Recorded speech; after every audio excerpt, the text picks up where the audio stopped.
नाज़रीन अस्सलामु अलैकुम वरहमतुल्लाहि वबरकातुहू। जमात इस्लामी हिंद के हफ्तावारी इज्तिमा में आपका खैर मक़दम है।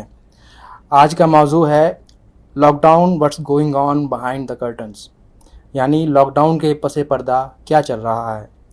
आज हमारे साथ इस मौजू पर इजहार ख्याल करेंगे दो मुकर्रिरीन। हमारे पहले मुकर्रिर हैं डॉक्टर संदीप पांडे, जो एक समाजी कारकुन हैं और आशा फॉर एजुकेशन फाउंडेशन के को फाउंडर हैं। आपको तालीमी और समाजी खिदमात के एतराफ़ में रमन मैगसेसे अवार्ड से भी नवाजा जा चुका है। हमारे आज के दूसरे स्पीकर सीनियर सहाफ़ी जनाब अनिल चमड़िया जी हैं। आप दिल्ली यूनिवर्सिटी, IIMC और महात्मा गांधी अंतर्राज्यीय विश्वविद्यालय जैसे मुक़र्रर तालीमी इदारों में दरसो तदरीस के पेशे से वाबस्ता रहे हैं। इन दिनों चमड़िया जी सहाफ़त पर दो बावकार मजल्ले जन मीडिया और मास मीडिया के एडिटर हैं। देखिए, ये कोरोना संकट के दौर में जबकि सरकार हमसे अपेक्षा कर रही है कि सब लोग घरों में बैठे, सारे सरकारी विभाग जो है लगभग बंद हैं या बहुत कम कर्मचारी वहाँ जा रहे हैं, और मज़े की बात यह है कि ये एक बीमारी का दौर है और इस बीमारी के दौर में अस्पताल भी पूरी तरह से काम नहीं कर रहे हैं। ये कहा जा रहा है कि बाकी जो विभाग हैं या बाकी जो मरीज हैं कोरोना के अलावा, उनको प्राथमिकता न दी जाए, और ऐसे न जाने कितने लोग इलाज के अभाव में मर गए। मेरी जानकारी में 3 मामले ऐसे लखनऊ के हैं कि इलाज नहीं हो पाया और वो मर गए। तो जब अस्पताल भी पूरी तरह से काम नहीं कर रहे हैं तो पुलिस की अति सक्रियता ये समझ से परे है, और ये निश्चित रूप से भारतीय जनता पार्टी की जो यहाँ सरकार है वो अपनी खुलकर पूरी राजनीति कर रही है कोरोना के दौर में भी। आप देखिए किस तरह से लॉकडाउन शुरू होने के बाद योगी आदित्यनाथ अयोध्या जाते हैं, और जब उस मामले को सिद्धार्थ वरदराजन उठाते हैं तो यहाँ से पुलिस सड़क के रास्ते अयोध्या से, जो पहले फैज़ाबाद कहलाता था, वहाँ से दिल्ली तक सड़क के मार्ग से उनको नोटिस देने के लिए जाती है। और जब कांग्रेस पार्टी ये पेशकश करती है कि मजदूरों को लाने के लिए वो 1000 बसें उपलब्ध कराएगी, तो योगी साहब बस की लिस्ट मांगते हैं और उन वाहनों में कुछ पंजीकरण दूसरे वाहनों के निकल आते हैं, तो कांग्रेस अध्यक्ष को जेल भेज दिया जाता है, अजय कुमार लल्लू को। और उसके बाद योगी कहते हैं कि हमारे पास तो 90,000 बसों का बेड़ा है और हम तो अपने सारे मजदूर खुद ला सकते हैं। तो भाई, जब आप खुद ला सकते हैं तो आपने कांग्रेस से 1000 बसों की लिस्ट क्यों मांगी? तो ये दिखाता है कि उन्होंने खुल के राजनीति की है इस दौर में भी, जबकि बाकी लोगों से अपेक्षा की जा रही थी कि वो कुछ न करें। और अब जो दौर आया है उसमें नागरिकता संशोधन अधिनियम और राष्ट्रीय नागरिक रजिस्टर आंदोलन में शामिल लोगों के खिलाफ फिर से कार्रवाइयाँ शुरू हो गई हैं। जो लोग जेल गए थे उनकी दोबारा जेल जाने की नौबत आ रही है, क्योंकि वसूली की नोटिसें फिर से दी गई हैं लोगों को। और भिटौली सीतापुर रोड पे रहने वाला कलीम, जो एक रिक्शा चालक है, वो दोबारा जेल पहुंच गया है। और 2 दुकानें खदरा में माहनूर चौधरी की, एक कबाड़ की दुकान, और धर्मवीर सिंह जो एक कपड़े की दुकान में काम करते थे, वो कपड़े की दुकान NY फैशन, वो सील कर दी गई है। और retired IPS officer SR Darapuri, Sadaf Zafar, SR advocate Mohammad Shoaib और ऐसे जो दूसरे लोग हैं उनको नोटिसें आई हैं, और कुछ के घरों पे तो SDM ने जाके धमकी दी है कि उनके घरों को सील किया जाएगा।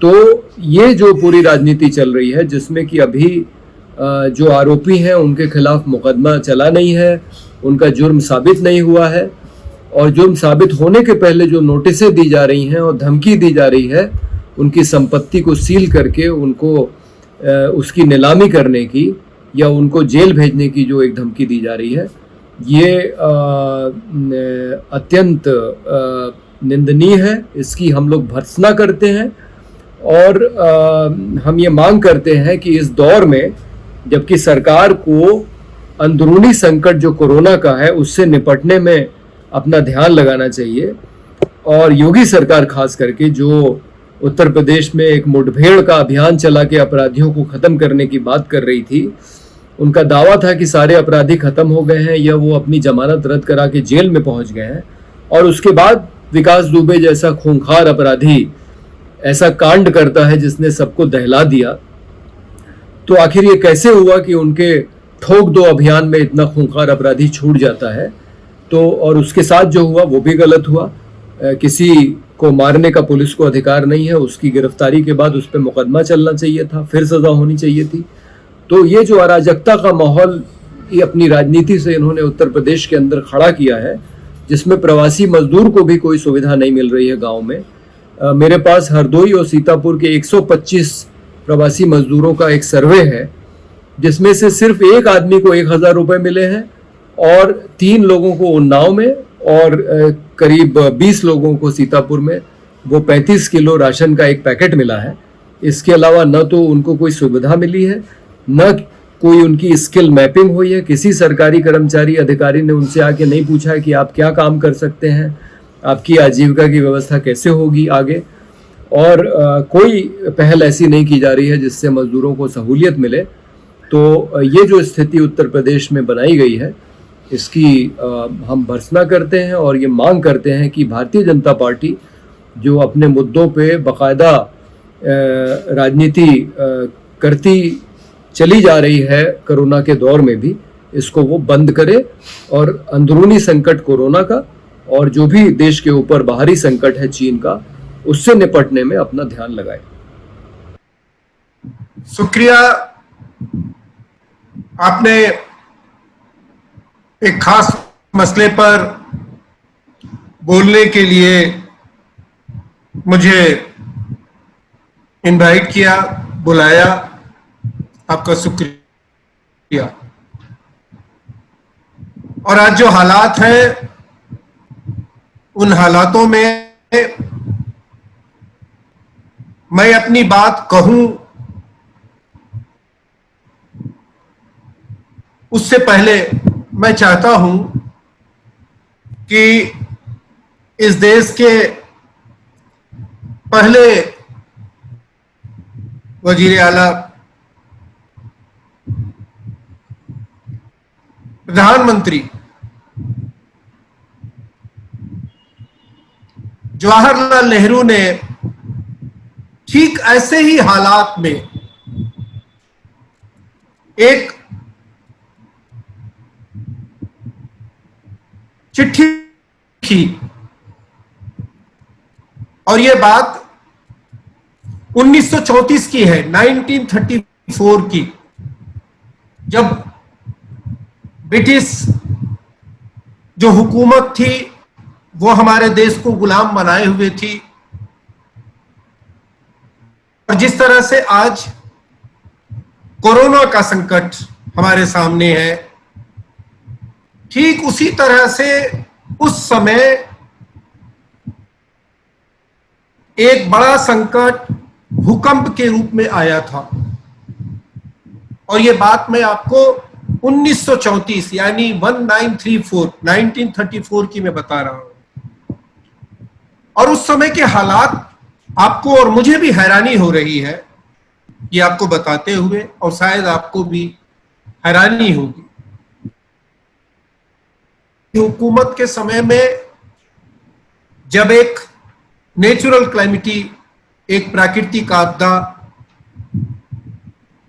आया, उस समय अंग्रेज की हुकूमत, ब्रिटिश हुकूमत लोगों के अधिकारों को कुचलने के लिए, लोगों को जेलों में डालने के लिए क्या कुछ कर रही थी, उसको जवाहरलाल नेहरू ने एक अपनी चिट्ठी में लिखा है। और मैं सबसे पहले उसको आपके सामने दर्ज करना चाहता हूं, बताना चाहता हूं।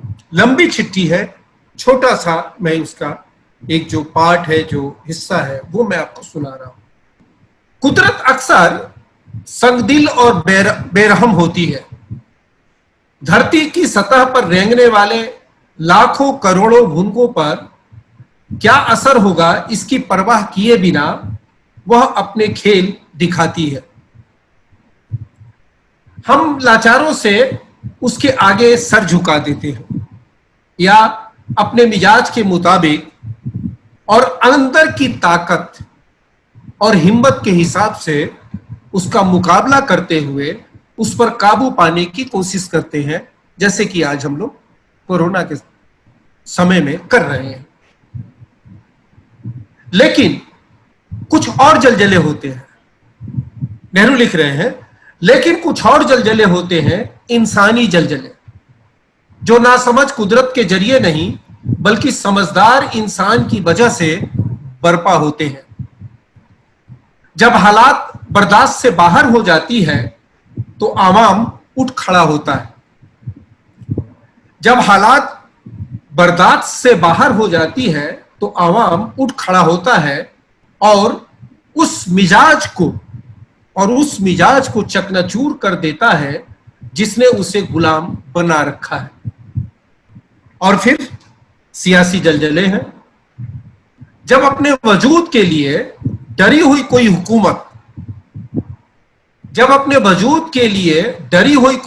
हुकूमत अपने आप पर कब्जा नहीं रख पाती, जब वह चीजों को सही तौर पर देखने की नजर और सारी शान खो देती है और ऐसी एक भीड़ की तरह बरतने लगती है जिसके सामने बर्बादी करने और दुश्मनों से बदला लेने की ख्वाहिश के अलावा और कोई साफ इरादा नहीं होता है, वह हुकूमत का खास मकसद तक भूल जाती है, यानी उनकी हिफाजत का बंदोबस्त जिस पर वह हुकूमत करने का दावा करती है, और वह हर खतरे का खौफ मानकर आंखें बंद करके हर किसी पर टूट पड़ती है। मैं इस लाइन को फिर पढ़ता हूं, वह हुकूमत का खास मकसद तक भूल जाती है, यानी उसकी हिफाजत का बंदोबस्त जिस पर वह हुकूमत करने का दावा करती है, और हर जगह खतरे का खौफ मानकर आंखें बंद करके हर किसी पर टूट पड़ती है। अगर वह मनमानी करने वाली या जालिमाना हो तो वे उस बीमारी में और ज्यादा मुब्तला होती हैं जो सरकारों और हुकूमत पाए हुए लोगों में आम होती है, यानी दिमागी गड़बड़ी। लैटिन की एक मशहूर कहावत है जो इस पर गिरावट के इस दौर पर लागू होती है। फिर उसके बाद वो कुछ घटनाओं की चर्चा कर रहे हैं। 15 साल पहले हमने सरकार की तरफ से पंजाब में इसी तरह की एक आग भड़कती देखी थी। सरकार की तरफ से पंजाब में इसी तरह एक आग भड़कती देखी थी और दुनिया को जानियान वाला बाग और रेंगने का हुक्म और फौजी कानून के साथ लगी दिगर बहुतेरी खूंखार बातों की याद बनी हुई है। इसके तुरंत बाद आयरलैंड में खून की ख्वाहिश और इंतकाम के साथ ब्लैक और टॉन का जमाना चला गया।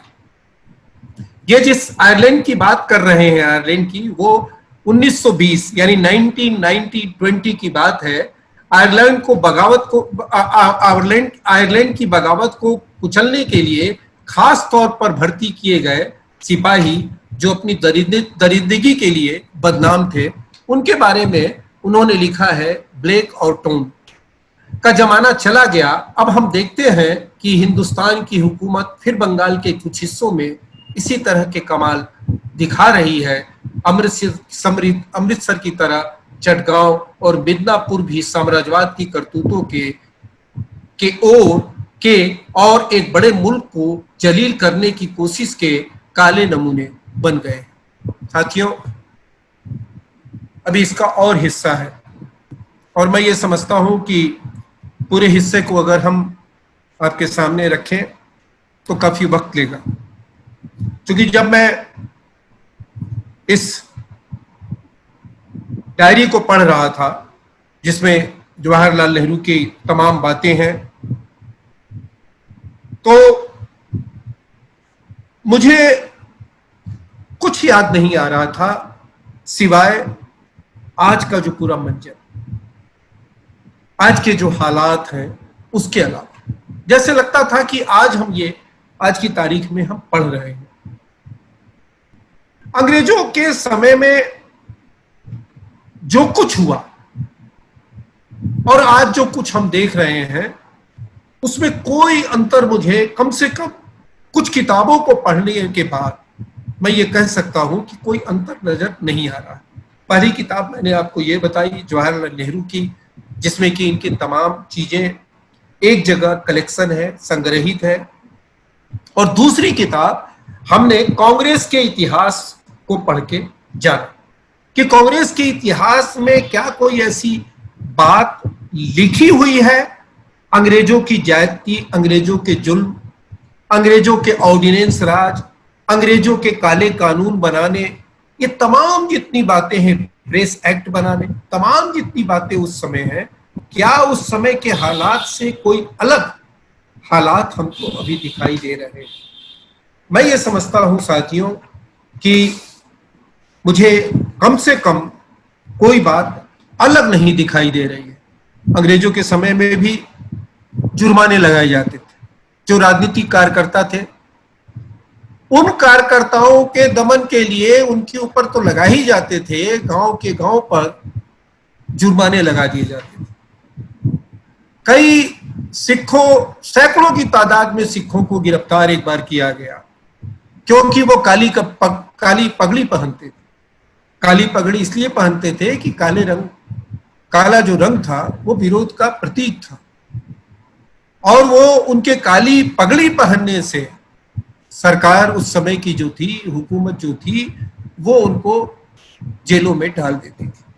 इस तरह के कई वाकयात जो कि आंतरिक सुरक्षा के नाम पर राजद्रोह के कानून की आड़ में उस समय स्वतंत्रता आंदोलन यानी आजादी के आंदोलन यानी ब्रिटिश साम्राज्यवाद के खिलाफ जो आंदोलन चला, उन आंदोलनों में जो भी कार्यकर्ता थे, उन तमाम ऐसे कार्यकर्ताओं को अक्सर आंतरिक सुरक्षा और राष्ट्रद्रोह के नाम पर जेलों में डाल दिया जाता था। और जब उस समय डाला जाता था तो गांधी जैसे लोग, गांधी ने बाकायदा एक चिट्ठी लिखी और उसमें यह शब्द इस्तेमाल किया कि ये जो हो रहा है अभी मुल्क में, जो जिस तरह से किया जा रहा है, ये और कुछ नहीं है, ये सरकारी आतंकवाद है।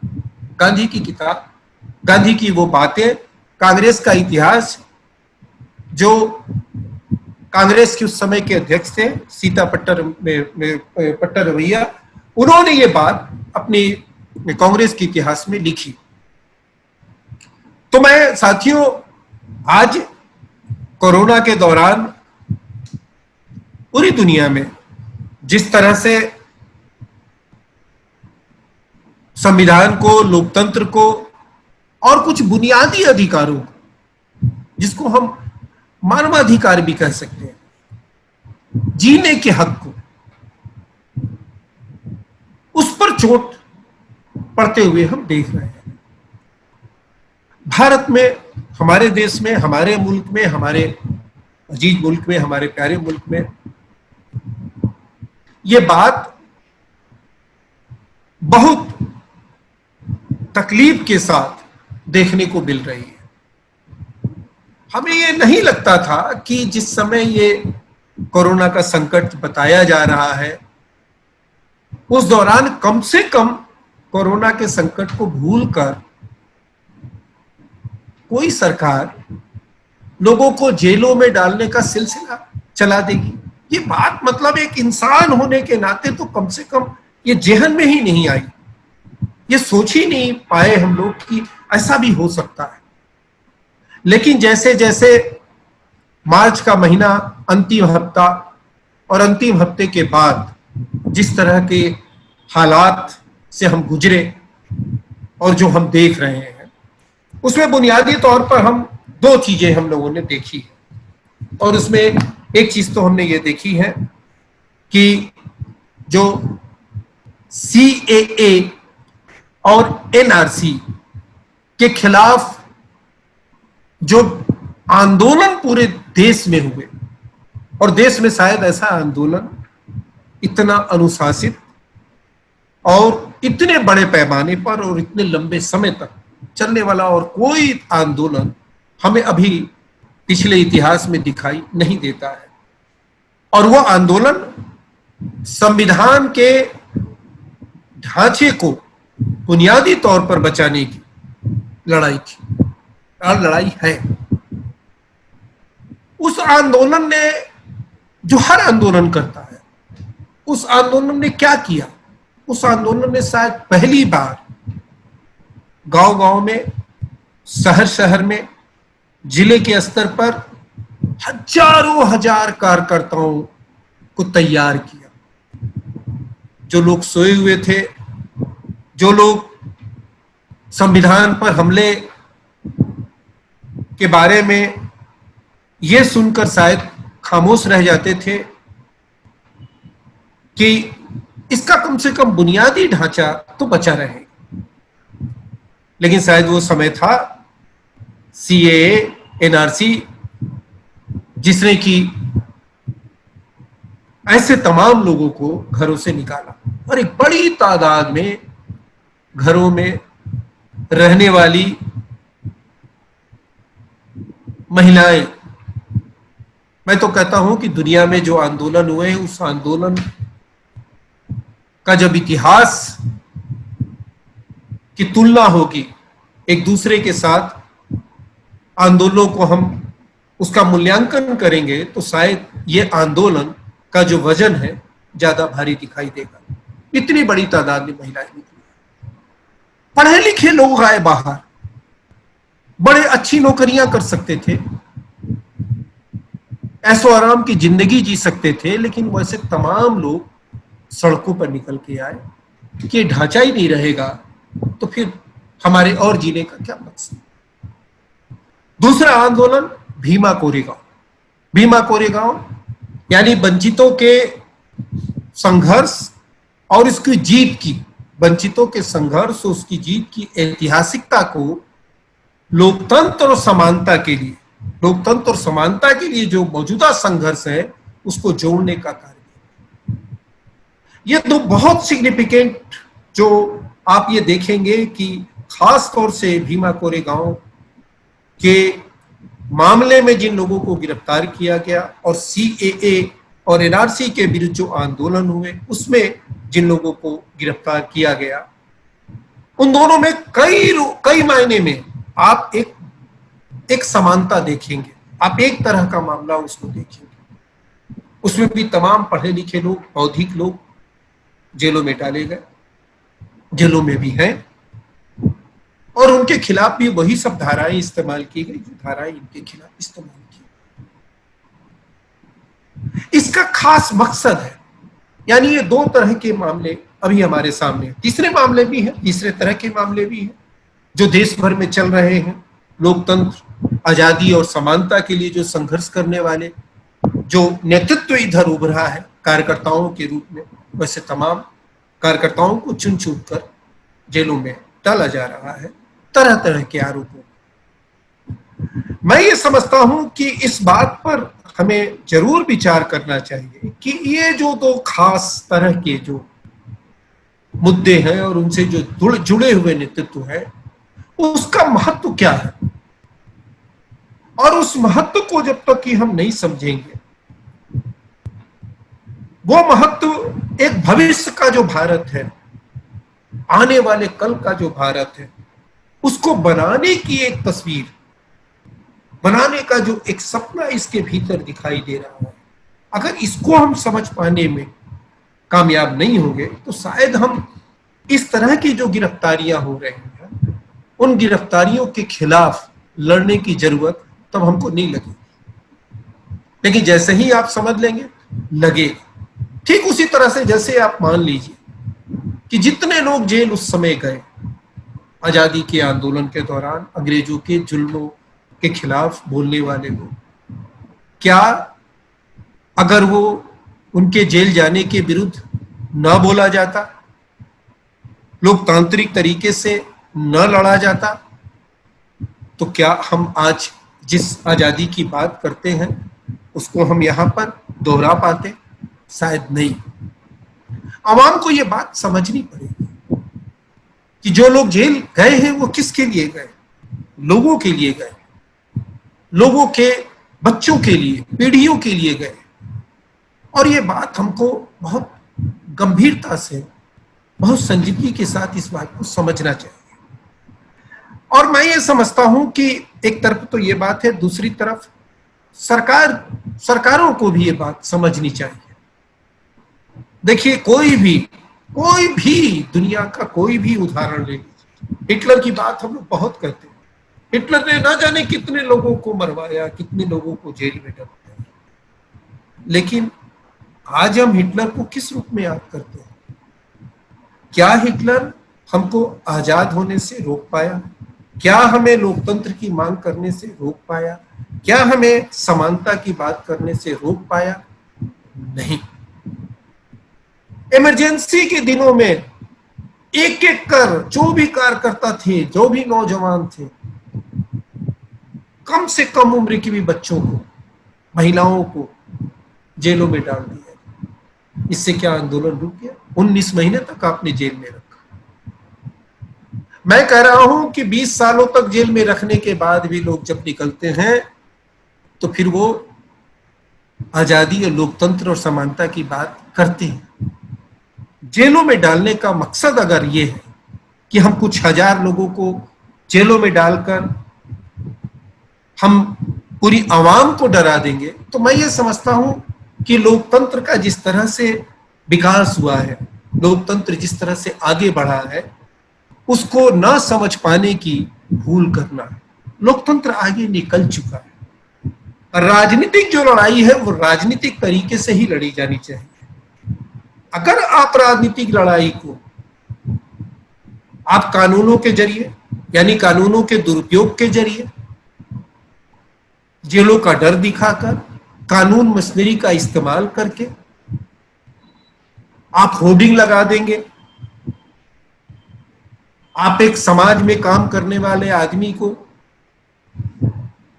महिला को, पुरुष को, आप एक अपराधी की तरह उसका बोर्ड लगा देंगे सड़क के चौराहे पर, उसके यहां जुर्माने की नोटिस भेज देंगे। इससे शायद बात रुकती नहीं। हाँ, थोड़ी सी तकलीफ होगी, थोड़ी सी परेशानी होगी, लेकिन चूंकि आवाम के दिमाग में ये बात है कि लोकतंत्र को नहीं कुचला जाना चाहिए, लोकतंत्र को नहीं खत्म किया जा सकता है, तो जाहिर सी बात है कि ये जो जितनी भी बंदियां हो रही हैं, कोरोना के आड़ में बंदी हो रही हैं, ये सोचकर कि लोग सड़कों पे अभी तो नहीं निकलेंगे। ठीक है, ये सोचा जा सकता है थोड़े दिन के लिए, लेकिन सड़कों पे ना निकले तो इसका क्या मतलब हुआ कि लोग विरोध नहीं कर रहे हैं? अपने स्तर पर मैं देख रहा हूं कि देश भर में, जिले जिले में, शहर शहर में लोगों के भीतर ये संदेशा जा रहा है और लोग अपने अपने स्तर पर जो भी हो सकता है इन घटनाओं का विरोध कर रहे हैं। मैं ये समझता हूं कि अभी जिस तरह से जो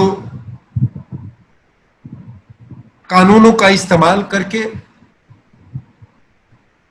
नौजवानों को जो रिसर्च कर रहे हैं, जो अच्छी अच्छी यूनिवर्सिटी में जिनके पास ज्ञान का एक तरह से उनके पास ज्ञान का एक भंडार सा है, उन्होंने ज्ञान अर्जित किया है और वो देश समाज के लिए अर्जित किया है।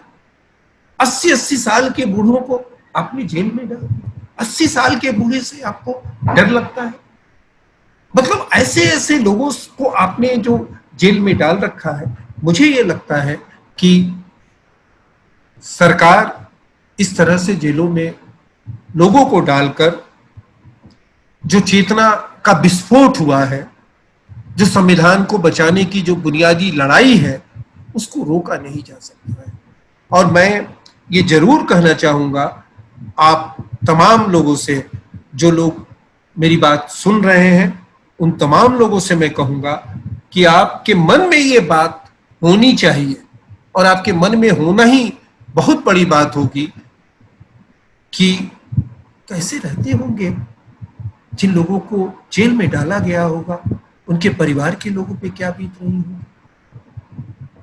आखिर वो किसके लिए करते रहे हैं।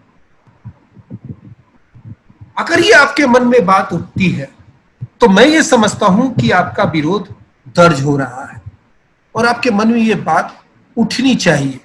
समाज इसी तरह से बना है, इसी तरह से समाज बचा है और हमको बचाना चाहिए समाज को।